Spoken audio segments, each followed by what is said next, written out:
السلام علیکم ورحمۃ اللہ وبرکاتہ۔ الحمد للہ نحمده ونستعینه ونستغفره ونؤمن به ونتوکل علیہ ونعوذ باللہ من شرور انفسنا ومن سیئات اعمالنا، من يهده اللہ فلا مضل له ومن يضلله فلا هادی له، ونشهد ان لا الہ الا اللہ وحده لا شریک له، ونشهد أن محمدا عبده ورسوله، أما بعد، أعوذ بالله من الشيطان الرجيم، بسم الله الرحمن الرحيم، وأنذر به الذين يخافون أن يحشروا إلى ربهم ليس لهم من دونه ولي ولا شفيع ليس لهم من دونه ولي ولا شفيع لعلهم يتقون، ولا تطرد الذين يدعون ربهم بالغداة والعشي يريدون وجهه ما عليك من حسابهم من شيء وما من حسابك عليهم من شيء فتطردهم فتكون من الظالمين۔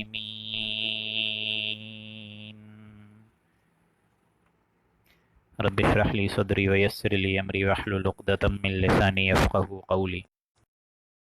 اللهم إنك عفو كريم تحب العفو فاعف عنا، اللهم لا تدع لنا في مقامنا هذا ذنبا ولا هما إلا فرجته ولا كربا إلا نفسته ولا ديما إلا قضيته ولا مريضا إلا شفيته ولا ميتا إلا رحمته برحمتك يا عزيز يا غفار، آمین یا رب العالمین۔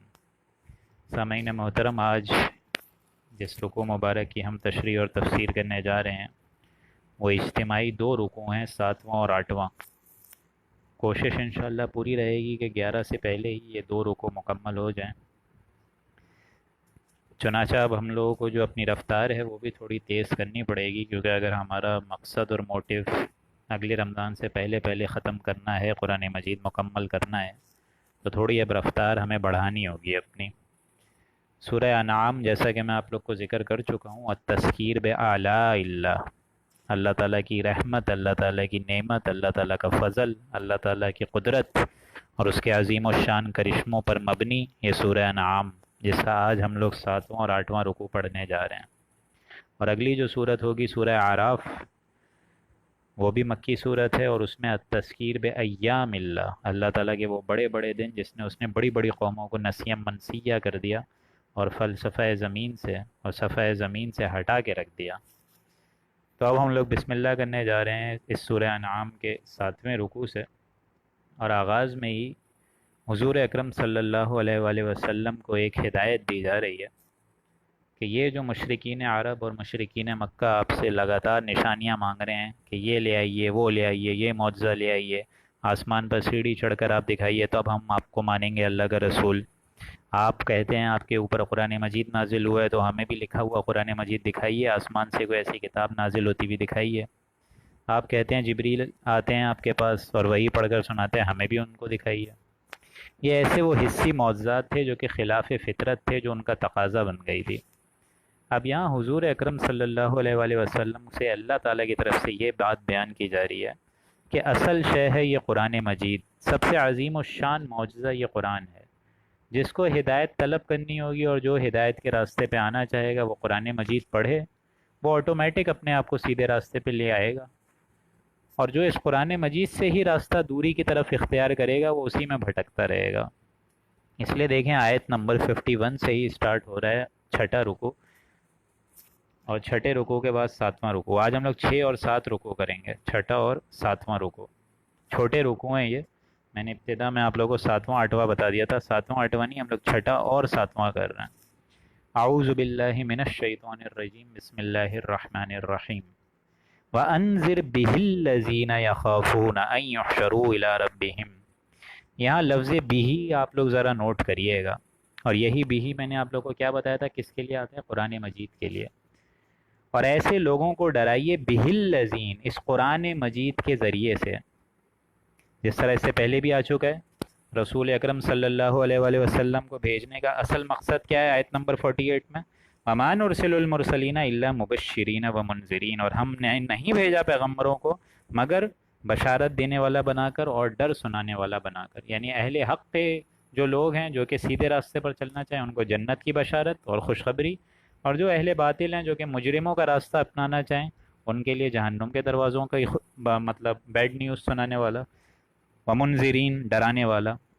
اسی طریقے سے ایک الفاظ اسی سورہ میں پہلے آ چکا ہے وَأُوحِيَ إِلَيَّ هَذَا الْقُرْآنُ لِأُنذِرَكُم بِهِ وَمَن بَلَغَ، اے نبی اسی طریقے سے ہم نے آپ پر قرآن مجید کی واضح صورتیں اور آیات نازل فرمائیں اور آپ کو ڈرانا ہے اسی قرآن مجید کے ذریعے سے ان لوگوں کو جو آپ کی بات نہیں مان رہے ہیں۔ اس لیے یہاں فرمایا وَأَنذِرْ بِهِ الَّذِينَ، اے نبی آپ ایسے لوگوں کو ڈرائیے اس قرآن مجید کے ہی ذریعے سے الَّذِينَ يَخَافُونَ، جن لوگوں کو اپنے رب کے پاس اندیشہ ہے، ڈرتے ہیں وہ، أَن يُحْشَرُوا إِلَىٰ رَبِّهِمْ، کہ وہ اپنے پروردگار عالم کے پاس جمع کیے جائیں گے، محشر کے دن جمع کیے جائیں گے۔ جیسا کہ میں نے آپ لوگوں کو پہلے بھی بتایا کہ مشرکین عرب میں بھی کچھ لوگ ایسے تھے فطرتاً اچھے بھی تھے جو حضور اکرم صلی اللہ علیہ وآلہ وسلم کی باتیں سنتے تھے، سمجھتے تھے، لیکن میجورٹی سنتے بھی نہیں تھے۔ کچھ لوگ تو تھے جو سمجھتے تھے۔ انہی کچھ لوگوں کو یہاں ایڈریس کر کے بتایا جا رہا ہے کہ جن کے اندر تھوڑا بہت خوف خدا ہے، جو اللہ کے پاس جانے سے گھبراتے ہیں، ملاقات کے دن کے امیدوار ہیں، ان کو آپ اس قرآن مجید کے ذریعے سے ڈرائیے۔ اگر وہ بھی آپ کی پارٹی میں آ جائیں تو وہ تو حزب اللہ بن جائیں گے، اللہ کی پارٹی بن جائیں گے۔ لیس لہم من دونہ ولی ولا شفیع، اور غیر اللہ کی جس کی وہ عبادت کریں گے ان میں سے ان کا کوئی نہ مددگار ہوگا اور نہ کوئی شفاعتی ہوگا۔ یہ جو انہوں نے کانسیپٹس گھڑے ہوئے ہیں، یہ جو وشفل تھنکنگز اور عقیدے اپنے درجے بدرجے قائم کیے ہوئے ہیں کہ ہمیں وہاں ہؤلاء شفاعنا، ہمارے فرشتوں کی بیٹیاں ہیں نا، اللہ کی بیٹیاں ہیں، یہ فرشتے ہی تو ہیں، یہ ہمیں چھڑا لیں گے۔ آج یہی امت مسلمہ کا بھی ایک کانسیپٹ بنا ہوا ہے کہ ہم کچھ بھی کر لیں لیکن تیرے محبوب کی امت میں سے ہیں، ہماری رسول جو ہیں وہ ہماری شفاعت کریں گے، نو ڈاؤٹ وہ انشاءاللہ کریں گے، اس میں تو کوئی دوسری بات نہیں ہے، لیکن اپنے آپ کو شفاعت کے سٹینڈرڈ پہ تو لائیے آپ۔ میں اور آپ اگر اس شفاعت کے سٹینڈرڈ پہ ہی نہیں آئیں گے اور یہاں ساری حرام خوریاں اور سود خوریاں چل رہی ہوں گی اور وہاں اللہ کے نبی کے امیدوار بن کے بیٹھ جائیں تو اس سے بڑی حماقت کیا ہوگی؟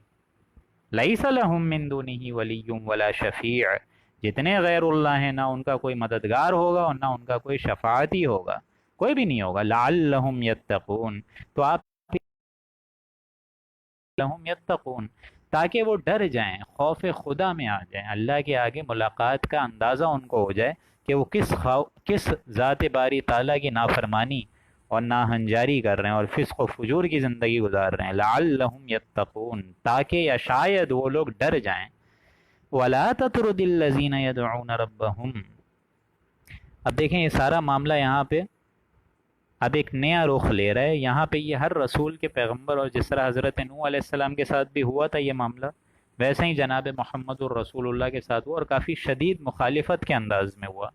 حضرت نوح علیہ السلام کے ساتھ یہ معاملہ آیت نمبر 52 کا کیا ہوا تھا کہ جب وہ اپنی قوم کو ہدایت کی طرف بلاتے تھے، اللہ کی بات کی طرف بلاتے تھے، اللہ کی وحی کی طرف بلاتے تھے، اللہ تعالیٰ کے نیک راستے کی طرف بلاتے تھے، تو یہاں ہوتا کیا تھا؟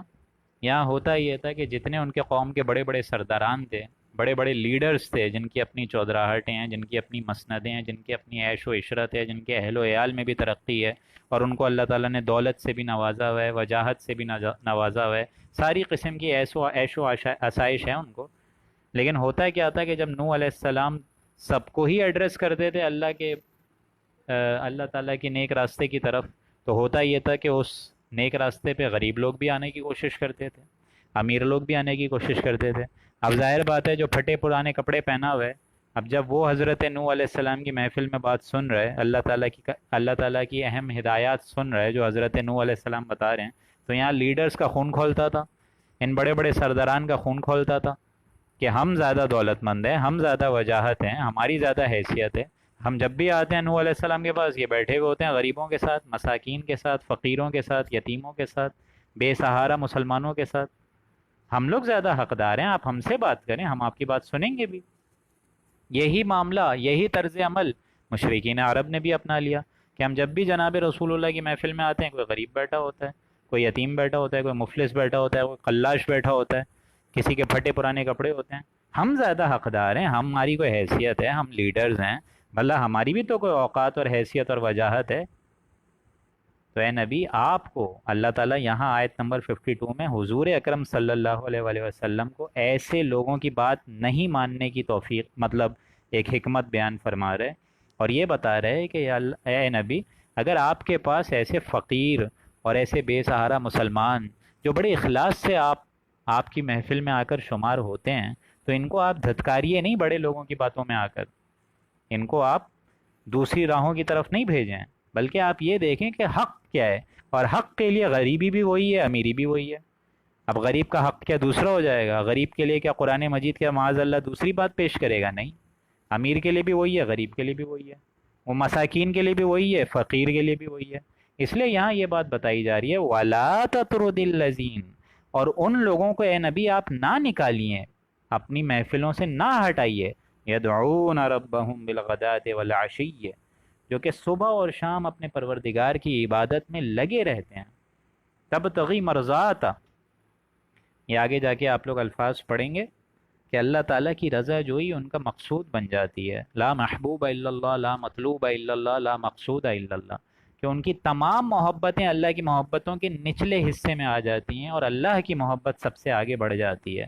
تو اے نبی، آپ ایسے لوگوں کو نہ نکالیے، نہ دھتکاریے ان بڑے بڑے قوم کے سردار کی باتوں میں آ کے، یدعون، جو کہ آپ کے رب کو پکارتے ہیں، بالغداۃ والعشی، اپنے پروردگار کو اس خوف اور امید کی حالت میں پکارتے ہیں، صبح بھی اور شام بھی، لیٹے ہوئے بھی، بیٹھے ہوئے بھی، ہر حالت میں وہ اللہ سبحانہ و تعالیٰ کو پکارتے ہیں صبح اور شام کی کیفیت میں، یریدون وجہ، اور وہ اس کی رضامندی کا قصد رکھتے ہیں، وہ چاہتے ہیں کہ اللہ تعالیٰ بھی ہم سے خوش ہو جائے، جیسا ہم اللہ سے امید لگا رہے ہیں اللہ تعالیٰ بھی ہم سے وہی امید لگائے، جیسا کہ اللہ فرماتا ہے کہ میں اپنے بندوں کے گمان کے ساتھ ہوں۔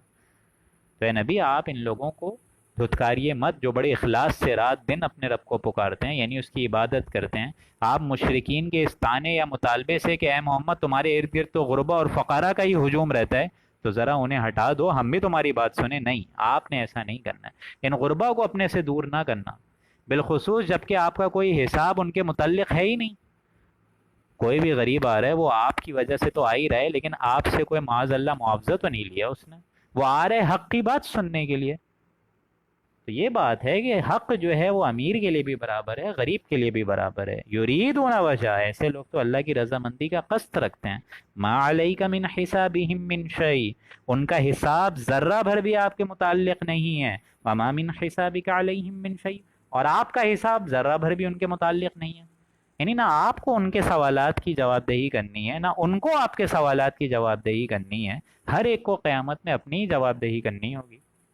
یہ غریب اور مساکین بھی اگر آ جائیں اور قرآن مجید سے فیضیاب ہو جائیں تو ان کا عمل ان کے لیے ہے، اور آپ کا عمل ان کے لیے، اور جو کفار اور مشرکین ایسے لوگوں کو روک رہے ہیں آپ کی محفل میں آنے سے، یا آپ کو ورغرا رہے ہیں، آپ کو جو ہے وہ ہوٹنگ کس رہے ہیں معاذ اللہ کہ ان کی باتیں نہ سنیں، آپ کو جو ہے ایکسائٹ کر رہے ہیں، تو اے نبی، آپ کو ان بڑے بڑے سردار کی بھی باتیں نہیں سننی ہیں۔ کیوں؟ ما علیک من حسابہم من شیء وما من حسابک علیہم من شیء، ان کا حساب ذرہ بھر بھی آپ کے متعلق نہیں ہے، یعنی آپ کو ان کا حساب نہیں دینا، اور آپ کا حساب ذرہ بھر بھی ان کے متعلق نہیں ہے، یعنی ہر شخص کو قیامت کے دن اپنی گٹری اٹھانی ہے، چاہے وہ اچھی ہو چاہے بری ہو۔ فتطردہم، تو آپ ان کو نہ نکال دیں، فتکون من الظالمین، ورنہ آپ نامناسب کام کرنے والوں میں ہو جائیں گے۔ من الظالمین کا ترجمہ میں نہیں کر رہا ہوں یہاں پہ، اس کو میں یہ بول رہا ہوں کہ ورنہ آپ نامناسب کام کرنے والوں میں ہو جائیں گے۔ تو اے نبی، ان ساری کی ساری شکوک و شبہات کو اپنے ذہن سے نکال دیجئے، بلکہ آپ کسی کو حقیر مت سمجھیے، سارے کے سارے وسائل والے لوگ بھی آپ کے پاس آ رہے ہیں تو وہ قرآن مجید کی وجہ سے آ رہے ہیں۔ آپ ایسا نہیں ہو کہ بڑے بڑے ان سرداران کی باتوں میں سن کر ان سے کوئی وابستگی رکھیں ہی نہ، دانوں والا کام ہو جائے گا۔ اہل ایمان تو اہل ایمان سے ہی محبت رکھتے ہیں، چاہے وہ غریب ہو اور مسکین جو بھی ہو، اہل ایمان ہمیشہ اہل ایمان سے ہی محبت رکھتے ہیں۔ فتطردہم، آپ ان کو نہ نکالیں، فتکون من الظالمین، ورنہ آپ نامناسب کام کرنے والوں میں ہو جائیں گے۔ وکذالک فتنا بعضهم ببعض، اور اسی طور طریقے سے ہم نے ایک دوسرے کو بعض کے لیے آزمائش بنا دیا ہے۔ یعنی ایک غریب آدمی ہے، پھٹے پرانے کپڑے ہیں، وہ آپ کی دروازے پہ کھٹ کھٹ کر رہا ہے اور بول رہا ہے کہ اللہ کے کلام کی طرف آؤ، قرآن مجید کی طرف آؤ، نماز وقت 5 وقتہ باجماعت نماز ادا کرو۔ اسی طریقے سے ایسے غریب لوگ بھی جب اپنے سرداران کو، لیڈرز کو مخاطب کر کے بولتے تھے، اللہ کے راستے کی طرف بلاتے تھے، تو وہ کہتے تھے کیا تمہارے پھٹے پرانے کپڑے ہیں، غریب حالات میں ہو تم؟ کیونکہ ابتدا میں تو اکثر غریب لوگ تھے، غلام قسم کے لوگ ہی تو مسلمان ہوئے تھے، اس لیے یہی چیز روسائے کفر کی آزمائش کا ان کا ذریعہ بن گئی۔ وہ ان غریبوں کا مذاق اڑاتے تھے، جس پر ان کا بس چلتا تھا مذاق اڑاتے تھے، اذیت سے بھی دو چار کرتے تھے، کہتے تھے کہ کیا یہ لوگ ہیں جن پر اللہ نے احسان فرمایا ہے؟ ابھی آ جائے گی وہ آیت، لیکن یہاں اللہ یہی بتا رہے ہیں۔ تو اس میں یہ نہ سمجھو کہ پھٹے پرانے کپڑے ہیں، پرسان حال کوئی نہیں ہے اور فقیری اور یتیمی والا انداز ہے تو آپ اس کی بات نہ سنیں، نہیں، بلکہ انسان کو ہر موقع پہ یہ دیکھنا چاہیے کہ بات جو بندہ بول رہا ہے وہ حق بات بول رہا ہے یا نہیں۔ اگر حق بات بول رہا ہے تو اس کا اسٹائل اور اس کا انداز جیسا بھی ہو، حق بات بول رہا ہے تو صحیح بول رہا ہے۔ وَكَذَلِكَ فَتَنَّ بَعْضَهُمْ بِبَعْضٍ، اسی طریقے سے ہم نے ایک دوسرے کو بعض کے لیے بعض میں آزمائش میں ڈال دیا۔ لِيَقُولُوا أَهَٰؤُلَاءِ مَنَّ اللَّهُ عَلَيْهِم مِّن بَيْنِنَا، بسبب ان کے اس کہنے پہ کہ انہوں نے کہا أَهَٰؤُلَاءِ مَنَّ اللَّهُ، کہ کیا یہ لوگ ہیں جن پر اللہ تعالیٰ نے ہم سے بھی زیادہ فضل کیا ان کے اوپر، علیہم من بیننا، ہمارے درمیان اللہ تعالیٰ کو یہی غریب اور مسکین اور یتیم ملے فضل کے لیے، معاذ اللہ۔ ایمان اور اسلام اگر واقعی اللہ کا احسان ہوتا تو ہم تھے نا سب سے پہلے اس کے حق مند، اس کے حقدار، جس طرح دوسرے مقام پہ فرمایا اللہ نے لو کان خیرا ما سبقونا الیہ، اگر یہ بہتر چیز ہوتی تو اس کے قبول کرنے میں تو ہم سبقت کیوں نہ رکھتے۔ یہ سارے مشرکین عرب کا فرمان ہوتا تھا باقاعدہ کہ ہم زیادہ لیڈرز ہیں، ہم زیادہ اپنے قوم کے لیڈرز ہیں، تو ہمارا سب سے بڑا حق ہونا چاہیے۔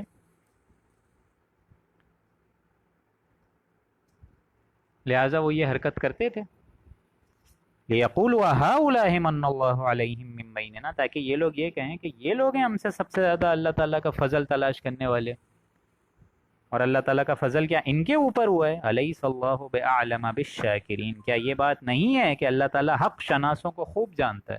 اللہ تعالیٰ جانتا ہے کہ کون شکر گزار ہے، اللہ تعالیٰ جانتا ہے اس کی راہ میں جدوجہد اور ایثار اور قربانی دینے والا کون ہے، یہ بڑے بڑے سردار یا یہ بیچارے غریب اور مساکین؟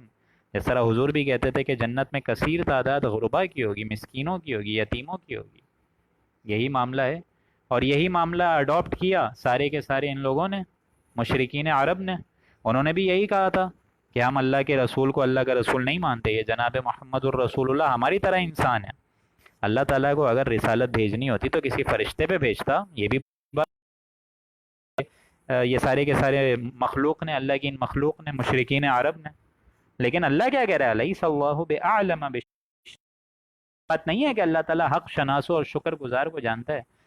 آگے چلتے ہوئے آپ لوگ ایک اور آیت پڑھیں گے، اللہ یعلم اللہ یجعل حیث رسالتہ، کہ اللہ تعالیٰ زیادہ بہتر جانتا ہے کہ کس کے اوپر اپنی رسالت ڈالے۔ یہ مشرکین عرب کہتے تھے کہ اللہ تعالیٰ کو کوئی اور نہیں ملا، ایک ولدہ یتیمہ، ایک یتیم شخص جس کی نہ کوئی عہدہ ہے، نہ جس کی کوئی حیثیت ہے، نہ اس کی کوئی وجاہت ہے، نہ اس کے پاس کوئی دولت ہے، اس شخص کو اللہ تعالیٰ نے ہمارے درمیان چنا ہے رسول کے لیے، معاذ اللہ ثم معاذ اللہ۔ لیکن اللہ کیا کہہ رہا ہے، الیس اللہ، اللہ کیا بہتر نہیں جانتا؟ کیا تم لوگ زیادہ جانتے ہو؟ بِعَالَمَ بِالشَّاكِرِينَ، کہ کون ہے شکر گزار۔ اللہ تعالیٰ وہاں نبوت ڈالے گا، اللہ تعالیٰ وہاں اپنے حق کا راستہ کھولے گا۔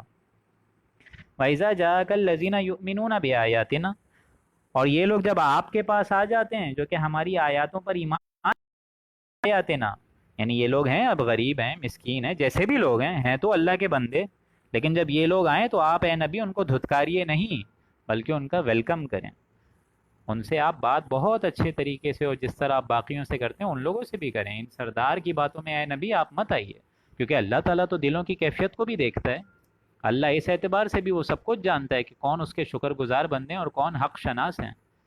تو اے نبی آپ ان جو ایسے لوگ ہوں، غریب ہوں، مسکین ہوں، ان سے آپ بہت سعادت مند انداز سے اور سرفرازی کی حیثیت سے اور سرفرازی کے انداز سے ملا کریں، کیونکہ حدیث میں آتا ہے کہ اللہ تعالیٰ تمہاری صورتیں اور تمہارے رنگ کو نہیں دیکھتا، کون کالا ہے، کون گورا ہے، خوبصورت ہے کون بدصورت ہے؟ اللہ تعالیٰ تمہاری صورتیں اور تمہارے رنگوں کو نہیں دیکھتا، بلکہ وہ تمہارے دلوں کو اور تمہارے عمل کو دیکھتا ہے۔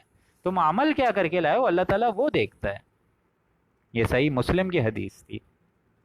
اس لیے نبی کو فرمایا وَإِذَا جَاءَكَ الَّذِينَ، اے نبی جب یہ لوگ آپ کے پاس آئیں جو کہ ہماری آیاتوں پر ایمان رکھتے ہیں، فَقُلْ سلام، تو اے نبی آپ سب سے پہلے ان کو سلام کریں۔ سلامت، سلامتی ہی سلامتی قیامت میں بھی ہوگی ان اہل ایمان کے لیے، اور اے نبی آپ کے بھی یہ جتنے ساتھی ہیں ان کے لیے دنیا میں بھی سلامتی ہی سلامتی ہے۔ فَقُلْ سلام، اے نبی تو آپ بھی ان پر سلام کہیں، علیکم ان پر، کتب ربکم علی نفسہ الرحمہ، اور ان کو بتائیے کہ تمہارے رب نے اپنے اوپر یہ ذمہ مقرر کر لیا ہے، الرحمہ مہربانی فرمانا، رحمت۔ یہ جیسا میں آپ کو بتا چکا تھا اس دن بھی کہ حدیث کے مطابق جب اللہ تعالیٰ نے اس کائنات کو تخلیق کری، کائنات کی تخلیق کری، اور جب اس تخلیق سے بنانے سنوارنے سے فارغ ہو گیا تو اس نے بڑا بڑا عرش پر لکھ دیا، کیا لکھ دیا؟ ان رحمتی تغلب غضبی، میری رحمت میرے غضب پر ہمیشہ غالب رہے گی۔ یعنی قیامت میں بھی جو شخص جنت کا مستحق بنے گا وہ اپنے عمل کی بنیاد پہ نہیں بنے گا، جیسا حضور نے فرمایا کہ تم میں سے کوئی شخص اپنے عمل کی بنیاد پر جنت کا مستحق نہیں بن سکتا، ہاں جب تک رحمت خداوندی دستگیری نہ کرے۔ کسی صحابی نے ڈرتے ڈرتے پوچھا کیا رسول اللہ آپ بھی؟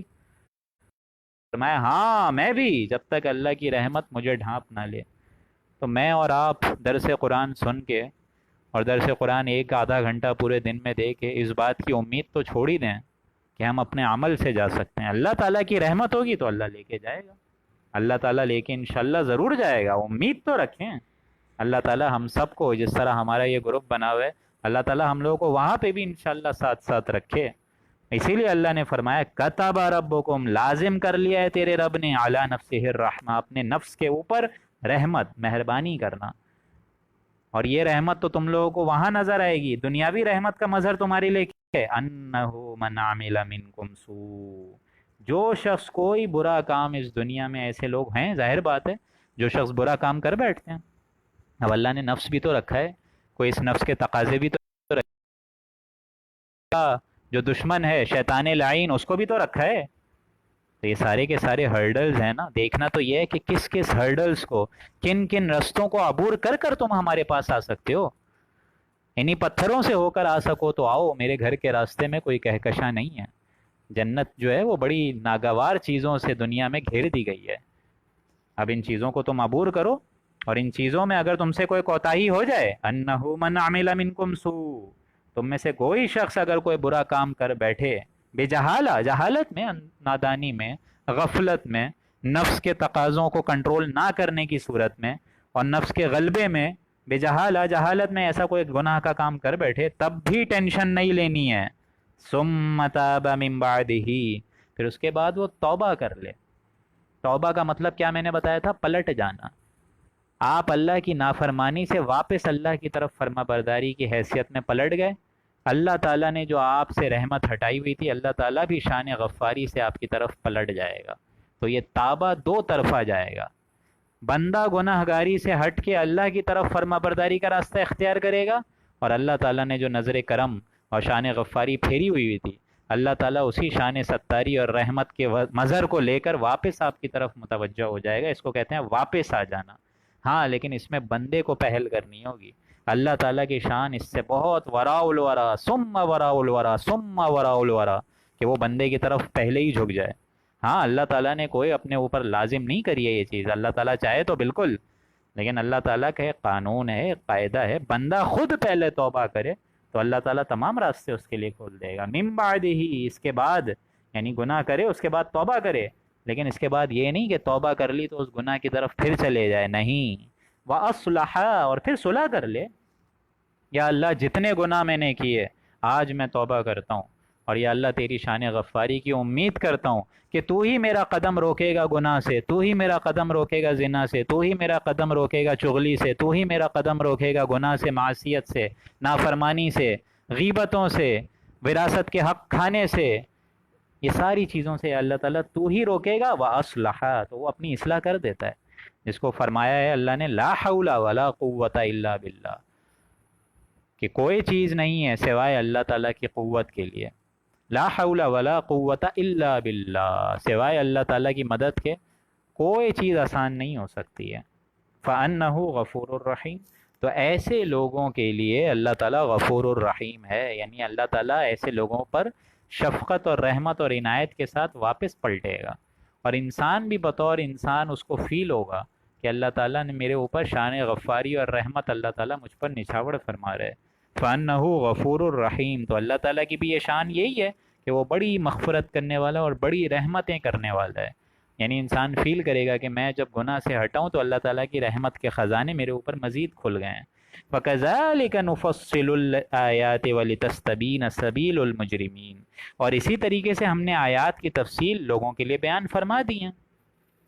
ان آیات کو سمجھو، غور کرو۔ تم سے اگر کوئی گناہ کا کام ہو جائے، کوئی نافرمانی ہو جائے، تب بھی اللہ نے توبہ کا دروازہ رکھا ہے۔ یہ توبہ موت تک کی اللہ تعالیٰ نے چھوٹ رکھی ہے، ما لم یغرغر، جب تک وہ آخری سانس ہے، لیکن اس کا انتظار مت کرو، کیونکہ تمہیں معلوم نہیں ہے موت کب آ جائے گی، کیا پتہ کس حالت میں موت آ جائے۔ میں نے باقاعدہ ویڈیوز دیکھی ہیں ٹک ٹاک اور یہ ساری جو یہ لوگ ڈالتے رہتے ہیں نیٹ پہ، باقاعدہ ٹک ٹاک اور یہ یوٹیوب کی ویڈیوز بناتے بناتے اور گانے وانے سنتے سنتے ایکسیڈنٹ۔ کیا فائدہ ہوا تمہاری زندگی کا؟ کس منہ سے تم اللہ تعالیٰ کے پاس جا رہے ہو؟ ذرا دیکھو تو، کس نافرمانی اور کس غلط رویے میں، شراب پی رہے ہیں، گٹر میں گر گئے، مر گئے۔ وَكَذَلِكَ نُفَصِّلُ الْآيَاتِ، اسی طریقے سے ہم اپنی آیات تفصیل سے بیان کر رہے ہیں۔ وَلِتَسْتَبِينَ سَبِيلُ الْمُجْرِمِينَ، تاکہ مجرمین کا طریقہ ان لوگوں پر ظاہر ہو جائے، ان کو پتہ چل جائے کہ حق کا راستہ کیا ہے، مجرموں کا راستہ کیا ہے۔ قرآن کو چھوڑو گے تو حق کے راستے پہ کیسے آؤ گے؟ اور اگر حق کے راستے پہ نہیں آؤ گے، سبیل المجرمین، تو مجرموں کا راستہ اختیار کر لو گے۔ اسی طریقے سے ہم اپنی آیات بیان فرما رہے ہیں تاکہ اب بھی ہوش ہے، مجرموں کے راستوں پہ مت آؤ۔ جس طرح سورہ رحمان میں فرمایا کہ اللہ تعالیٰ کا جو بندہ مجرم ہوگا، جو اللہ تعالیٰ کی نافرمانی کرے گا، اس کو اللہ تعالیٰ چہرے سے ہی پہچان لے گا۔ یہ سورہ رحمان کی آیات ہیں کہ آج کے دن مجرم الگ ہو جاؤ۔ سورہ واقعہ میں اس کی تفصیل آئے گی، یہ سب انشاءاللہ ہم لوگ کریں گے آئندہ چند مہینوں میں۔ سبیل المجرمین، مجرموں کا راستہ ان پہ ظاہر ہو جائے، تبھی ہم ان قرآن کی آیات کو گردش کر کر کے ان کو، تاکہ ایک پھول کا مضمون ہے اس کو 100 رنگ سے باندھا جا رہا ہے، تاکہ ایک دلائل 100 اور کروڑ انداز سے آپ کو سمجھائے جا رہے ہیں۔ قل انی نہیت ان اعبد الذین، آپ کہہ دیجئے کہ مجھ کو اس سے ممانت کی گئی ہے، مجھ کو اس سے منع کیا گیا ہے، ان اعبد الذین تدعون، کہ میں ان کی عبادت کروں جن کی تم لوگ اللہ کو چھوڑ کر عبادت کر رہے ہو، من دون اللہ، تم لات عزا منات ان کو پکار رہے ہو، میں تمہارے درمیان رہ کر ان لات عزا منات، ان دیوی دیوتا اور مشرکین عرب جس کیفیت میں مبتلا تھے، میں اپنا طریقہ کار اس پر نہیں رکھ سکتا ہوں۔ تدعون من دون اللہ، میں نہیں کر سکتا ہوں ایسا معاملہ، جن کو تم پکار رہے ہو اللہ کے سوا، اور اللہ کے سوا پکارنے میں وہ لوگ بھی آ گئے، ایسے انسان بھی جو اللہ کے سوا دوسرے انسانوں کو پکار رہے ہوتے ہیں۔ ہمارا بھی یہی معاملہ ہوتا ہے نا، ایک سفارش کری پھر دوسری سفارش کری تیسری، یہ اللہ تعالیٰ پہ بے اعتمادی اور بے یقینی کا ایک منہ بولتا ثبوت ہے۔ آپ لوگ اللہ پر ایمان رکھیں، ہاں ٹھیک ہے، ایک بار آپ نے بول دیا، میکسیمم دوسری بار آپ اس کو یاد کرا دیجئے کہ میں نے آپ کو یہ کام بولا تھا، میری ایک سفارش کر دیں، لیکن تیسری چوتھی دفعہ تو نہ بولیں۔ اس کا مطلب یہ ہے کہ اللہ تعالیٰ کی ذات پر آپ کو یقین نہیں ہے۔ قل انی نہیت ان اعبد الذین تدعون، یہاں نبی فرما رہے ہیں کہ میں ان کی عبادت نہیں کر سکتا تدعون من دون اللہ، جن کی تم لوگ اللہ کو چھوڑ کر عبادت کر رہے ہو۔ قل لا اتبع اہواکم، اے نبی آپ کہہ دیجئے، ڈنکے کی چوٹ پہ کہہ دیجئے کہ میں تمہارے خیالات کا اتباع ہرگز نہیں کر سکتا، تمہاری نفس کی پیروی میں بالکل نہیں کر سکتا۔ تم کہہ رہے ہو کہ قرآن مجید کو پورا تم نہیں مان سکتے، تو تم کہہ یہ رہے ہو مجھے کہ میں اپنی طرف سے اس میں کوئی ایڈیشن کر دوں، میں اپنی طرف سے اس میں کچھ سبٹریکشن کر دوں، میں تمہاری خواہشات کی پیروی نہیں کر سکتا۔ قد ضللت اذا وما انا من المہتدین، اس حالت میں تو میں خود بے راہ ہو جاؤں گا اور راہ پر چلنے والوں سے دور ہو جاؤں گا، راہ پر چلنے والوں میں نہیں رہوں گا۔ من المہتدین، ہدایت یافتہ پھر میں بھی نہیں ہوں گا۔ کہنے والے کون ہیں؟ جناب محمد الرسول اللہ صلی اللہ علیہ وآلہ وسلم۔ وہ یہ کہہ رہے ہیں کہ اگر میں خود قرآن مجید سے ہٹ کر راستہ اختیار کروں گا تو میری ہدایت کون کرے گا؟ کہنے والے کون ہیں؟ جناب محمد الرسول اللہ۔ اور آج میرا اور آپ کا معاملہ ہے، اللہ تعالیٰ نے صاف صاف لکھا ہوا ہے کہ اپنے اوپر ابتدائی زائدہ بوجھ مت ڈالو، ابتدا سے لے کے آخر تک زیادہ بوجھ مت ڈالو. سورہ بنی اسرائیل میں جا کے آپ لوگ یہ پڑھیں گے، اسی طریقے سے سورہ فرقان میں جا کے آپ لوگ یہ پڑھیں گے. ایسی ایسی قومیں جنہوں نے اپنے اوپر بوجھ ڈالے، اللہ تعالیٰ کی شریعت سے ہٹ کر عادتیں اپنائی، ان کا انجام کیا ہوا آپ دیکھیے پھر. اور آج ہمارا معاملہ یہ ہے کہ قرآن مجید اور دین اسلام، دین شریعت پر چلنے کو تیار نہیں ہے، اس کے علاوہ ہزار باتیں کرنے کو تیار ہیں. ممبر رسول پہ ہر بندہ جو بیٹھا ہوا ہے، میجورٹی کی بات نہیں کر رہا ہوں، کچھ لوگ تو ایسے ہوں گے نا جو کہ قرآن مجید کے علاوہ کوئی اور بات کر رہے ہیں. اپنی نفس، اپنی خواہشات، جو قرآن مجید میں اتنی واضح تعلیم ہے اس سے ایک دم انسان کو کوئی سروکاری نہیں ہے. یہاں رسول کہہ رہے ہیں وما انا من المہتدین، کہ میں اگر اس قرآن کے علاوہ تمہاری خواہشات کی پیروی کروں گا. ہماری بھی تو خواہشات ہوتی ہیں نا، شادی تو کرنی ہے، جہیز تو دینا ہی دینا ہے، کیا کریں، رسمیں تو ہیں ہی ہیں، رسم و رواج ہے ہی ہے. اہل و عیال کیا سمجھیں گے کہ بیٹی کو ایسے ہی رخصت کر دیا، کچھ تو دینا ہی پڑتا ہے آخر. اسی طریقے سے مہندی مائیوں کچھ نہ کچھ تو کرنا ہی ہے نا. اور یہاں جناب رسول اللہ کہہ رہے ہیں کہ سب سے کم خرچہ جس میں ہو وہ نکاح سب سے افضل ہے. کسی کو پتہ ہی ہے حدیث؟ اور آج انسان دیکھیں، ابھی میں ایک شادی اٹینڈ کر کے آیا، لاکھوں لاکھ مہر، اللہ اکبر. یہاں جناب رسول اللہ فرما رہے ہیں کہ سب سے بہترین شادی وہ ہے جس میں سب سے کم خرچہ ہو، کیونکہ لڑکی کے باپ پر تو ایک ٹکے کی ذمہ داری نہیں ہے. اسلام نے کبھی لڑکی کے باپ کو اتنا اپلفٹ نہیں کرا ہے. اسلام نے ہمیشہ باپ کو کہا ہے تم بھائی، تم نے پال پوس کے لڑکی پال کے دے دی، اور کیا چاہتے ہو؟ لڑکوں شرم کرو، ڈوب کے مر جانا چاہیے اس مقام پہ. تو ایک باپ نے پال پوس کر اپنے جگر کا ٹکڑا، نور جگر، لخت جگر اٹھا کر تم کو دے دیا، اس پر تم چاہ رہے ہو کہ مرغ مسلح اور یہ چکن بریانی کھائیں؟ تمہیں شرم نہیں آتی ہے؟ وما انا من المہتدین. اور ایسی چیزوں میں ہرگز راہ ہدایت پر نہیں ہو سکتا. اس آیت کے زمرے میں نے آپ لوگوں کو آج کا حال بتایا ہے کہ آج ہمارا حال کیا ہے اور وہاں ان لوگوں کا حال کیا تھا. قل انی علی بینۃ من ربی، اے نبی آپ کہہ دیجئے کہ میرے پاس تو ایک واضح دلیل ہے جو کہ میرے رب کی طرف سے مجھ پر آئی ہے. یہ بینہ کیا ہے؟ رسول من اللہ یتلو صحفا مطہرہ. یہ آپ لوگ پڑھیں گے آگے جا کے سورہ بینہ میں 30ویں پارے میں. یہی بینہ بنتی کن چیزوں سے ہے؟ ایک انفرادی شخصیت میں. اگر آپ لوگ کو یاد ہو سورہ فاتحہ کے انٹروڈکشن میں نے کیا بتائی تھی؟ انسان کی ایک فطرت سلیمہ اور فطرت عقل. اگر انسان کے اندر کچھ عقل ہے، کچھ فطرت سلیم ہے، اس پر گناہوں کا اتنا حملہ نہیں ہوا ہے، اس پر فسق و فجور کا اتنا غلبہ نہیں ہوا ہے، تو انسان تھوڑا بہت اللہ تعالیٰ کو پہچان جاتا ہے اگر اس کی فطرت سلیم ہے. ہاں اگر اس کی فطرت سلیم ہی نہیں ہے تو اللہ کو پہچانے گا ہی نہیں. اچھا یہاں ڈاکٹر صبا کرم کا ایک میسیج آیا، بی بی فاطمہ کو بھی تو جہیز ملا تھا نا. بیٹا یہ بہت غلط ایک مسکنسیپشن ہے، یہ میں آپ کو انشاءاللہ کسی دن پرسنل سمجھا دوں گا. یہ جو حضرت بی بی فاطمہ کو جہیز دیا گیا تھا اس میں 1 روپیہ بھی حضرت محمد مصطفیٰ صلی اللہ علیہ وآلہ وسلم کا نہیں تھا. یہ ایک بہت بڑا مسکنسیپشن ہے کہ حضرت فاطمہ کو بھی تو جہیز ملا تھا تو ہمیں بھی اپنی بیٹیوں کو جہیز دینا چاہیے. ایسا بالکل نہیں ہوا تھا. It's a pure misconception. جناب محمد الرسول اللہ کا 1 روپیہ بھی حضرت علی اور حضرت فاطمہ کی شادی میں نہیں لگا تھا، بلکہ جناب محمد الرسول اللہ نے حضرت علی کو بولا تھا.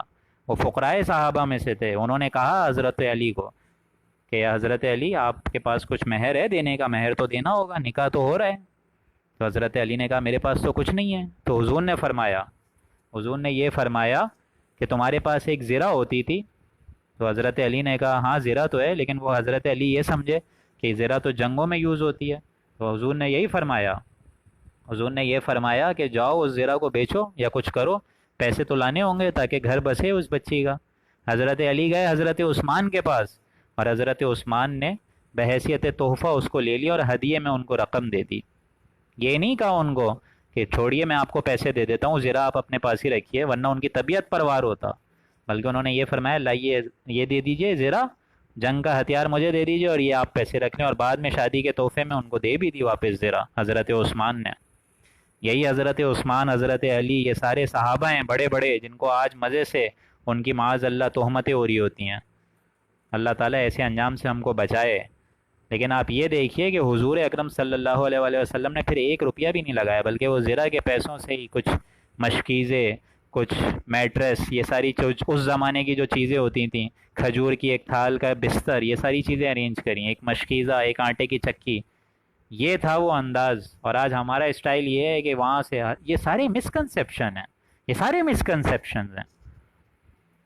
حضور کیا فرما رہے ہیں یہاں؟ اللہ تعالیٰ کا کلام فرما رہے ہیں، قل انی علی بینۃ،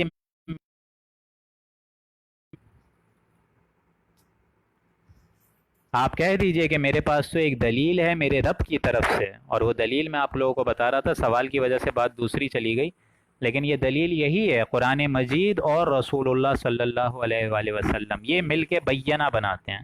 یعنی اگر جس کے اندر فطرت سلیمہ ہو اور عقل سلیم وہ اللہ کی طرف پہنچ جاتا ہے، اس کو معلوم ہو جاتا ہے کہ مجھے اس زندگی میں ہی نہیں رہنا، دوسری زندگی میں بھی جانا ہے، اس پر جب وحی کا آغاز ہوتا ہے تو انسان کہتا ہے الحمدللہ رب العالمین، جس سے ہمارا قرآن مجید اسٹارٹ ہوتا ہے۔ تو یہ ساری چیزیں بینہ ہیں، یعنی انسان کی فطرت سلیم اور عقل سلیم، اس پر جب اللہ کی وحی آئے یہ فطرت بینہ بن جائے گی، وہ بینہ ہوگی لوگوں کے لیے، اور عام انسانیت کے لیے بینہ ہے رسول اللہ اور قرآن مجید۔ تو اللہ تعالیٰ فرما رہے ہے کہ اے نبی آپ ان سے کہیے میرے پاس تو ایک دلیل ہے، قرآن مجید ہے، اور میری خود ذات بھی تو تمہارے لیے ایک دلیل ہے، میرے رب بھی اپنے رب کی طرف سے، وَكَذَّبْتُمْ بِهِ، اور تم اس کو جھٹلا رہے ہو۔ بِهِ کا لفظ ہے، دیکھیں پھر قرآن مجید بِهِ، تو تم اس کو جھٹلا رہے ہو، حالانکہ میں تم تک حقیقت لے کر آ رہا ہوں، لیکن یو آر اگنورنگ اٹ۔ ما عندی ما تستعجلون به، جس چیز کا تم تقاضا مجھ سے کر رہے ہو وہ میرے پاس نہیں ہے۔ تم کہہ رہے ہو لے آؤ عذاب، لے آؤ عذاب، کان پک گئے ہمارے 10-12 برس باتیں سنتے سنتے آپ کی، ابھی تک عذاب آیا نہیں ہے، کہاں ہے وہ عذاب؟ تو یہاں حضور فرما رہے ہیں ما عندی، میرے پاس نہیں ہے، جس چیز کا تم تقاضا کر رہے ہو وہ میرے پاس نہیں ہے۔ حکم کسی کا نہیں بجز اللہ کے، اللہ ہی کا حکم ہوتا ہے، ہر جگہ اللہ ہی کا حکم ہوتا ہے۔ تمہاری اپنی سانسیں جو اندر جا رہی ہیں یہ اللہ کے حکم سے جا رہی ہیں، اللہ جب چاہے گا یہ سانس بند کر دے گا۔ یقص الحق، اللہ تعالیٰ سچ بات ہی بتاتا ہے، واقعی بات کو سچ بتا کر پیش کرتا ہے۔ وَهُوَ خَيْرُ الْفَاصِلِينَ، اور تمام فیصلہ کرنے والوں میں سب سے بہترین فیصلہ کرنے والا ہے۔ قُل لَوْ أَنَّ عِنْدِي مَا تَسْتَعْجِلُونَ بِهِ، اب دیکھیں یہ اور بیزاری کا اسٹائل حضور اکرم صلی اللہ علیہ وآلہ وسلم کا ان مشرکین عرب کے خلاف آ رہا ہے۔ اے نبی آپ کہہ دیجئے کہ اگر میرے پاس وہ چیز ہوتی، وہ چیز جو تم تقاضا کر رہے ہو کہ لے آؤ حسی معجزہ، لے آؤ حسی معجزہ، آسمان سے وہ عذاب لے کر آ جاؤ جس کی دھمکیاں تم دے رہے ہو اے نبی، اگر وہ میرے پاس ہوتا، میرے قبضہ قدرت میں ہوتا، جس کا تم تقاضا کر رہے ہو، ما تستعجلون به، جس کا تم تقاضا کر رہے ہو، جس کی تم جلدی مچا رہے ہو، لقضی الامر بینی و بینکم، تو میرا اور تمہارا باہمی قصہ تو کب کا حل ہو چکا ہوتا، یعنی وہ عذاب تو فوراً آ چکا ہوتا اگر وہ میرے حق میں ہوتا، مطلب میرے حق سے مراد میرے ہاتھ میں ہوتا، میرے قبضہ قدرت میں ہوتا وہ عذاب لانا، لیکن اللہ ہے، اللہ کو پتہ ہے وہ عذاب الہی کب آنا ہے، مجھے نہیں پتا، میں غیب کا جاننے والا نہیں ہوں۔ ان الحکم الا للہ یقص الحق وهو خیر الفاصلین قل لو ان عندی ما تستعجلون به لقضی الامر بینی و بینکم، تو میرا اور تمہارا باہمی قصہ حل ہو چکا ہوتا، یعنی اب میرے اندر بھی، میرے جس طرح تمہارے کان پک گئے مجھ سے، میرے بھی تم لوگوں سے کان پک گئے، میرے اندر بھی بیزاری آ گئی ہے، میں تمہارے درمیان 12 برس رہا، تم لوگوں نے خود مجھے صادق اور امین کا خطاب دیا، اور جب میں ہی بتا رہا ہوں صداقت کی بنا پہ کہ قرآن مجید اللہ کی طرف سے ہے، تو تمہارا انداز یہ ہے کہ تم اس کو جھٹلا رہے ہو۔ واللہ اعلم بالظالمین، اور اللہ ظالموں کو خوب جانتا ہے، اللہ نگاہوں تک کی چوری کو خوب جانتا ہے، اللہ جانتا ہے کہ قرآن مجید سے ہٹ کر جو اپنا زندگی کا اسٹائل گزار رہا ہے ایسے لوگ ظالم ہیں۔ واللہ اعلم بالظالمین، اور اللہ ایسے ظالموں کو جانتا ہے۔ وعنده مفاتح الغیب، اور اللہ ہی کے پاس خزانے ہیں تمام چھپی ہوئی چیزوں کے، لا يعلمها الا هو، اللہ تعالیٰ کے علاوہ کوئی انسان اس کو نہیں جانتا، جیسا کہ حدیث میں آتا ہے، حدیث میں کیا آتا ہے کہ حدیث میں اللہ تعالیٰ نے فرمایا کہ مفاتح الغیب، مفتاح الغیب، یعنی مفتاح کہتے ہیں کنجی، خزانے، مفتاح کھول دینا خزانوں کی کنجیوں کو، یہ خزانوں کی کنجی اللہ کے علاوہ کوئی نہیں جانتا۔ حدیث میں آتا ہے کہ مفاتح الغیب، وہ مفاتح الغیب یعنی جو خزانے ہیں غیب کے وہ کیا ہیں، وہ 5 ہیں، 5، there are 5 unseen truths, unseen hidden factors، وہ کیا ہیں مفاتح الغیب؟ نمبر 1 قیامت کا علم، اللہ ہی جانتے اور کوئی نہیں جانتا۔ عام لوگ کہتے ہیں محرم میں آئے گی، جمعے کو آئے گی، فلانا فلانا، لیکن حقیقت علم صرف اور صرف ذات باری تعالیٰ کو پتہ ہے۔ نمبر 1 قیامت کا علم، نمبر 2 بارش کا نزول، یہ بارش کب ہوگی؟ اب آپ لوگ کہتے ہیں کہ یہ موبائل پہ تو ہمیں پتہ چل جاتی ہے 12 بجے ہوگی 1 بجے ہوگی، لیکن کتنی ہوگی، کتنی کڑکیں آئیں گی، کتنی بجلی آئے گی، کہاں سیلاب آئے گا، یہ کسی کو پتہ ہوتا ہے؟ بارش کا نزول نمبر 2 اللہ کو پتہ ہے۔ نمبر 3 رحم مادر میں پلنے والا بچہ۔ اب آج آپ لوگ کہیں گے سائنس نے اتنی ترقی کر لی ہے، یوٹرس بھی تو ہے، اس میں ہمیں پتہ چل جاتا ہے، الٹرا ساؤنڈ پروب رکھتے ہوئے میں خود دیکھتا ہوں اور بتا دیتا ہوں لڑکا ہے یا لڑکی ہے، ہمیں بھی تو پتہ چل جاتا ہے رحم مادر میں پلنے والا بچہ۔ لیکن اللہ کیا بول رہا ہے؟ رحم مادر میں پلنے والا بچہ لڑکا ہے یا لڑکی، یہی معلوم ہوا نا تم کو، اتنا ہی پہلو معلوم ہوا نا، اس کے علاوہ نہ جانے کتنے پہلو ہیں۔ وہ بچہ ذہین ہوگا، وہ بچہ شقی ہوگا، وہ بچہ سعی ہوگا، وہ خیر بد بچہ ہوگا یا بدکار بچہ ہوگا، وہ والدین کا فرما بردار ہوگا یا والدین کا شقی ہوگا، وہ کب تک زندہ رہے گا، کب مر جائے گا، اس کا پتہ ہے تم کو؟ رحم مادر میں پلنے والا بچہ، دا تھرڈ ہڈن ٹروتھ۔ اور چوتھا، کل پیش آنے والے واقعات کسی کو نہیں پتا۔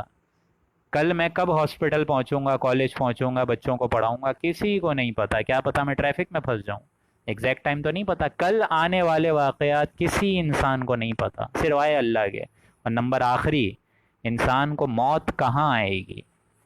بے نظیر بھٹو کو پتا تھا کہ دبئی میں اتنے سال گزارے، انگلینڈ میں اتنے سال گزارے، امریکہ میں اتنے سال گزارے، پاکستان میں آئے گی اور مر جائے گی؟ پتا تھا اس کو؟ ان پانچوں امور کا علم سوائے ذات باری تعالیٰ کے اور کسی کو نہیں پتا۔ لا يعلمها الا هو، اللہ تعالیٰ کے ان خزانوں کو کوئی نہیں جانتا سوائے اللہ ہی کے۔ وَيَعْلَمُ مَا فِي الْبَرِّ وَالْبَحْرِ، اور وہ تمام چیزوں کو جانتا ہے جو خشکی میں اور جو دریا میں۔ خشکی میں ٹرٹلز گھوم رہے ہیں، اتنے کریبز گھوم رہے ہیں، ساری کے سارے جاندار گھوم رہے ہیں، اور نیچے چلے جاؤ زیر زمین، اس میں کتنے لوگ ہیں، اور اس میں چلے جاؤ دریا میں تو پورا ایک انوائرمنٹ ہے، پورا ایک سی ورلڈ ہے، کتنی چیزیں ہیں، وہ بھی اللہ جانتا ہے۔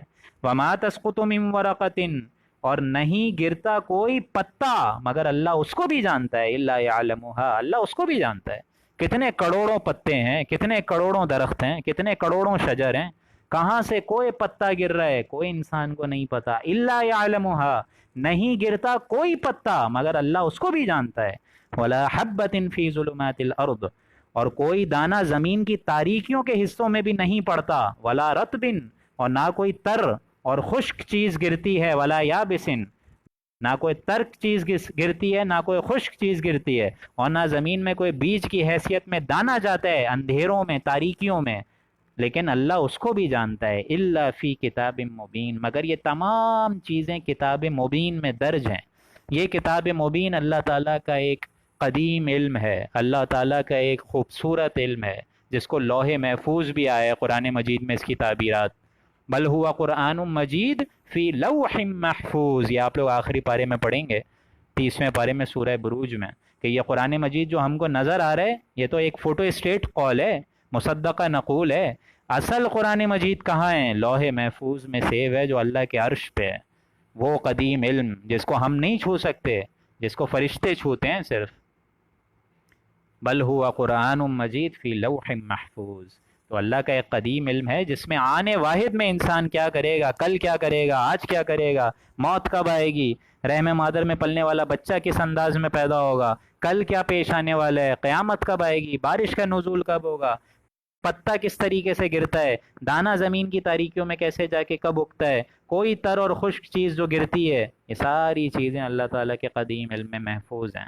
اور آخری آیت بڑی خوبصورت، جو کہ قادیانوں کی توڑ کا حل ہے، جنہوں نے اس جملے کا نکالا ہے نتیجہ، یتوفاکم، کہ انہوں نے حضرت عیسیٰ علیہ السلام کے بارے میں فرمایا کہ ان پر موت جو ہے، مطلب ہمارا کانسیپٹ کیا ہے بحیثیت مسلمان، امت مسلمہ، کہ اللہ تعالیٰ نے حضرت عیسیٰ علیہ السلام کو بتمام و کمال پورا کا پورا آسمان پہ اٹھا لیا، لیکن ان کا کیا قاعدہ قانون ہے کہ یہ معاذ اللہ، یہ جو آیا ہے غلام احمد قادیانی، یہی عیسائی موعود ہے، یہی حضرت عیسیٰ علیہ السلام ہے، معاذ اللہ معاذ اللہ۔ یہ سارے کانسیپٹ ان لوگوں کے ہیں، ابھی بھی ہیں، اور اس پہ ان کی بچے نسلیں پوری کی پوری چل رہی ہیں۔ اب یہاں دیکھیں اس قادیانیوں کے لفظ کا توڑ ہے، یہ باتیں میں آپ لوگ کو اس لیے بتا رہا ہوں تاکہ کسی قادیانی سے بحث ہو جائے تو آپ لوگ کو بتا سکیں آپ لوگ ان کو کہ اللہ تعالیٰ کا کانسیپٹ کیا ہے اور تمہارے فیک کانسیپٹ اور مسکنسیپشن کیا ہیں۔ آیت نمبر 60 پہ غور کریں، وَهُوَ الَّذِي يَتَوَفَّاكُمْ، اور وہی اللہ ہے جو کہ تم کو وفات دے دیتا ہے رات میں۔ باللیل یتوفاکم باللیل، رات میں. کیا رات میں ہم لوگ سوتے ہوئے مر جاتے ہیں کیا؟ آپ بتائیے مجھے. نیند جو ہے وہ موت کی ایک عارضی بہن ہے. نیند جو ہے وہ موت کی عارضی بہن ہے، لیکن کیا رات میں سوتے ہوئے ہم مر جاتے ہیں؟ میں نے آپ لوگ کو ایک بات بتائی تھی نا، ہمارے جسم کے اندر تین چیزیں ہیں. ہماری ذات کے اندر بحیثیت انسان ہمارے اندر تین چیزیں ہیں. نمبر ون، ہمارا ایک جسم ہے، جسم حیوانی جو مٹی سے بنا ہے. نمبر دو، ہمارے اندر ایک شعور ہے، شعور، ٹھیک ہے. اور نمبر تھری، ہمارے اندر ایک جان ہے، جان جو کہ روح ہوتی ہے، روح ہمارے اندر. سمجھ آ رہی ہے تینوں باتیں؟ جسم، جان اور روح. یعنی جان تو روح ہی ہو گئی، جسم، جان اور شعور. شعور اصل چیز کیا ہے؟ شعور. جب ہم لوگ سو جاتے ہیں ہمارا شعور نکل جاتا ہے. جسم تو یہیں رہتا ہے، جان بھی یہیں رہتی ہے، بس اللہ شعور لے جاتا ہے. پر کوئی سونے کی حالت میں یہ مکھی اور مچھر وغیرہ جب چلتے ہیں تو کیا ہم لوگ ہاتھ سے ہٹاتے نہیں ہیں؟ بالکل ہٹاتے ہیں. تو معلوم ہوتا ہے جسم یہیں ہوتا ہے، جان بھی یہیں ہوتی ہے، بس شعور اللہ لے جاتا ہے. جب ہم لوگ مر جائیں گے تو ہمارا جسم یہیں رہ جائے گا، جان اور شعور اللہ لے جائے گا. اور اس کو اللہ کے یہاں سارے بندے بول رہے ہوں گے انا للہ و انا الیہ راجعون، کہ ہم اللہ ہی کے تو تھے اور اللہ ہی کے پاس واپس چلے گئے. تو اس کا مطلب کیا ہے؟ جسم تو یہیں رہ گیا نا، پھر اس کو ہمارے عزیز و اقربا دفنائیں گے. لیکن حضرت عیسیٰ علیہ السلام کا توفی پورا کا پورا ہوا ہے، یعنی جسم بھی لے گئے، جان بھی لے گئے اور شعور بھی لے گئے. بتمام و کمال جسم، جان اور شعور کے ساتھ یتوفا. یتوفا کس الفاظ سے نکلا ہے؟ حضرت ڈاکٹر بشرا نے یہ بات بتائی تھی مجھے کہ ہمیں جو ہے عربی بھی سکھائے کریں. یتوفا کس الفاظ سے نکلا ہے؟ وفا. وعدہ وفا کرو، وعدے کو پورا کرو. تو اللہ بھی یہ پورا کر رہا ہے. وَهُوَ الَّذِي يَتَوَفَّاكُمْ بِاللَّيْلِ. اللہ تعالیٰ پورا پورا مطلب پورے پورے سے مراد شعور، یعنی اللہ تعالیٰ لے رہا ہے تمہارا شعور باللیل، رات کے دن، رات کے وقت. رات کے وقت تمہارا شعور اللہ لے لیتا ہے. وَيَعْلَمُ مَا جَرَحْتُمْ بِالنَّهَارِ. اور جو کچھ تم دن میں کرتے ہو وہ اس کو جانتا ہے. وہ جانتا ہے جو تم دن میں کرتے ہو، جتنی خباثتیں، جتنی حرام خوریاں، جتنی بغیرتی تم لوگ دن میں کرتے ہو، اور جتنی نیک کام بھی تم لوگ دن میں کرتے ہو، اللہ اس کو جانتا ہے. تم یہ نہ سمجھا کرو کہ مزے سے چادر کھینچ کے سو جاتے ہو. اللہ تعالیٰ دیکھ رہا ہوتا ہے پورے دن کی ریکارڈنگ، اور اللہ تعالیٰ آلریڈی لکھ چکا ہوتا ہے سب کچھ. اور تمہارا معاملہ یہ ہے تم ایسے سوتے ہو جیسے تم نے اپنا دن جو ہے بڑے مزے میں گزارا ہے. وَيَعْلَمُ مَا جَرَحْتُمْ بِالنَّهَارِ. جو کچھ تم دن میں کرتے ہو اے انسانو، اللہ اس کو بھی جانتا ہے. ثُمَّ يَبْعَثُكُمْ فِيهِ. پھر تم کو وہ اٹھاتا بھی ہے. جب تم صبح اٹھتے ہو تو واپس وہ روح اندر آ چکی ہوتی ہے، واپس وہ شعور اندر آ چکا ہوتا ہے. ثم یبعثکم فی. پھر تم کو جگاتا ہے اللہ تعالیٰ. لیقضی اجل مسمی. تاکہ تم اپنا وقت اس دنیا میں پورا کرو، تاکہ میعاد معین تمام کر دی جائے. آہستہ آہستہ، یعنی ہر دن جو ہم مر جاتے ہیں نیند کی کیفیت میں، عارضی طور پہ ہم لوگ موت کی کیفیت میں جا رہے ہوتے ہیں. کبھی آپ نے سوچی اس بات کو؟ ہر انسان جو سو رہا ہوتا ہے، نیند ایک عارضی بہن ہے موت کی. ہم جب سوتے ہیں تمام و کمال تو نہیں جاتے ہم لوگ موت کی آغوش میں، لیکن پارشل موت کی آغوش میں ہم لوگ چلے جاتے ہیں. لیکن اللہ پھر روح کو واپس بھیجتا ہے. یہ آگے چلے گا، سورہ زمر میں واقعہ دوبارہ آئے گا. یہ اللہ یتوفی الانفس حین موتها. اللہ ہی وہ ہستی ہے جو تمہاری روحوں کو قبض کر دیتا ہے سوتے ہوئے، پھر اللہ تعالیٰ واپس بھی لوٹاتا ہے اس کو. کتنا عظیم و شان احسان ہے اللہ کا. کتنے لوگ ایسے ہوتے ہیں جو کہ نیند کی کیفیت میں مر جاتے ہیں. یہ اللہ کی مشیت ہوتی ہے کہ اللہ ان کی روحوں کو پھر واپس دنیا میں نہیں بھیجتا. اور جن کی بھیجتا ہے لیقضی اجل مسمی، تاکہ میعاد معین تک تمہاری عمر کو پورا کرے، زندہ رکھے. کیونکہ اس زندہ رکھنے میں تمہاری عافیت ہے. اللہ تعالیٰ نے تم کو اختیار دیا ہے تو اختیار کا کوئی حساب بھی ہے. تم کو آزادی خیال دی ہے تو اس کا حساب بھی ہے. تمہاری عمر اللہ تعالیٰ اگر پوری کر رہا ہے تو اس کو اکاؤنٹ فور کرنا پڑے گا قیامت کے دن، کہ ہم نے تم کو اتنی دولت دی تھی، تم نے کیا کیا؟ ہم نے تم کو اتنی ذہانت اور وجاہت دی تھی، تم کو اتنا علم دیا تھا، تم نے کیا کیا؟ صرف انیٹمی، فزیو، بایو کیمسٹری پڑھاتے رہے. یہ آگے قرآن مجید کو بھی پھیلایا صرف باطل نظام کے چاکری کے لیے. یہ قرآن مجید کو پڑھا، سمجھا، اس پر عمل کیا. لیقضی اجل مسمی، تاکہ میعاد معین تک تم کو پورا کر دے. ثم الیہ مرجعکم. پھر اسی کی طرف تم کو جانا ہے. الٹیمیٹلی تو قیامت میں اسی کی طرف جاؤ گے. ثم ینبئکم. پھر تم کو وہ بتلا دے گا بما کنتم تعملون، جو کچھ تم کرتے رہے. تم لگے رہے اپنے عیسائی طبقات میں، تم لگے رہے اپنے ہندوان تم لگے رہے امت مسلمہ کے عظیم الشان ٹائٹل کے خطاب میں، تم لگے رہے عیسائیوں کے علاوہ اس کے فرقوں میں، تم لگے رہے قادیانیوں کے فرقوں میں، تم لگے رہے یہودیوں اور عیسائیوں کے فرقے میں۔ اللہ تو دیکھ رہا تھا نا، بما کنتم تعملون، جو کچھ تم کر رہے تھے۔ اور اس کو آپ پریکٹیکلی بھی اگر آپ لوگ پڑھیں اور سمجھیں اور غور کریں تو یہی نقشہ ہوگا دوستوں قیامت کے دن، جب ہماری بھی روحیں واپس جسم میں آتی ہیں اور ہم لوگ بھی صبح اٹھتے ہیں۔ تو ہم لوگ صبح اٹھ کے کون سی دعا پڑھتے ہیں؟ آپ لوگ بتائیے مجھے۔ جب آپ لوگ کی نیند کھلتی ہے، آنکھیں ملتے ہوئے صبح اٹھتے ہیں، تو کون سی دعا ہے صبح اٹھتے ہوئے؟ کسی کو یاد ہے؟ وہ دعا ہے الحمد للہ الذی احیانا بعد مماتها وَإِلَيْهِ النُّشُورُ۔ اللہ تعالیٰ کا یہ بندہ کیا دعا پڑھتا ہے پھر صبح اٹھتے ہوئے؟ کہ تمام تعریفیں اسی اللہ کی ہیں جس نے مجھے زندہ کر دیا، میں تو مر گیا تھا، مجھے زندہ کر دیا اس موت کے بعد، اور اسی کی طرف مجھے واپس چلے جانا ہے، یعنی قیامت کے دن۔ یعنی یہ جو آج ہم دعا پڑھ رہے ہیں یہ ریہرسل ہے قیامت کے دن کا، کہ ہم بھی جب اس ٹائم کھڑے ہوں گے جس کے وہ اس ٹائم بھی وہاں کھڑا ہوگا اور مکمل متوفی کر کے کھڑا ہوگا تو وہ یہی دعا پڑھے گا، الحمد للہ الذی احیانا بعد مماتنا وإلیہ النشور، کہ اللہ تعالیٰ ہی کا حمد اور شکر ہے کہ اس نے مجھے زندہ کیا جبکہ مجھ پہ موت، اور یہ موت تو ابھی نیند کی ہے، پارشل موت ہے، لیکن وہ موت تو آنے والی ہے نا جو کہ قبر میں ہم گزاریں گے، اور پھر ہمیں اٹھائے گا اللہ۔ ایک اللہ جو کہ اتنے مراحل سے گزار رہا ہے، اتنے عظیم الشان مرحلوں سے اور برزخ کی دنیا سے دوبارہ اٹھا رہے۔ آپ ذرا خود سوچ کے بتائیے، کیا انسان کو اس لیے پیدا کیا گیا ہے کہ بس ناچو کھیلو بچے پیدا کرو اور مر جاؤ؟ ایسا نہیں ہے، انسان ایک پرپز فل کریشن ہے، نتیجہ نکلے گا، اور نتیجہ یا تو اچھا نکلے گا یا تو برا نکلے گا۔ اب یہ ہمارا عمل اس آخرت میں ہمیں بتائے گا کہ ہم نے اس دنیا میں کیا عمل کیا اور ہمارا نتیجہ کیا نکلا۔ اللہ سبحانہ و تعالیٰ سے دعا ہے کہ اللہ تعالیٰ اس دنیا میں ایسے عمل کرنے کی توفیق عطا فرمائے کہ ہمیں وہاں پہ نامہ اعمال سیدھے ہاتھ میں ملے، الٹے ہاتھ میں نہ ملے۔ اللہ تعالیٰ ہمارے اس درس قرآن کو بحیثیت موجب اجر و ثواب اور اس کو اور آگے پھیلانے کا ذریعہ بنائے۔ اللہ تعالیٰ ان تمام باتوں پر عمل پیرا ہونے کی توفیق عطا فرمائے۔ بارک اللہ لنا ولکم فی القرآن العظیم ونفعنی وإیاکم بالآیاتہ والذکر الحکیم۔ صدق اللہ العظیم۔